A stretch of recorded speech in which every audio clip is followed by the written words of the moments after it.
नमस्कार. बसव प्रतिष्ठान सदैव जनसामान्यांच्या न्याय हक्कासाठी उद्या दिनांक 14 ऑक्टोबर 2025 वार मंगळवार रोजीचा आलोर येथे होणारा आमरण उपोषण आंदोलन तुर्तास स्थगित करण्यात आलेला आहे. त्याला कारणही तसं आहे. आज रोजी मुरुम पोलीस स्टेशन येथे संबंधित शेतकरी बांधव व त्याचबरोबर संबंधित विभागाचे अधिकारी व पोलीस प्रशासन आणि माझ्या उपस्थितीमध्ये बैठक संपन्न झालं.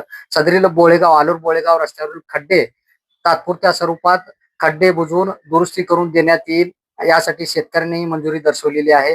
व त्याचबरोबर मुरुम मोड ते बोळेगाव रस्त्यावरील जे खड्डे आहेत ते पण दिवाळीनंतर बुजवण्यात येईल अशा लेखी आश्वासनानंतर उद्याचा आंदोलन तुर्तास स्थगित करण्यात आलेला आहे. मी तमाम आमच्या सहकारी व त्याचबरोबर प्रसार माध्यमाचा मी जाहीरपणे आभार मानतो, कारण हा आंदोलन निष्फळ ठरलेला नाही, कुठेतरी मार्गी लागलेला आहे आणि त्यासाठी मी पुन्हा एकदा सर्व सहकाऱ्यांचे आभार मानतो. धन्यवाद.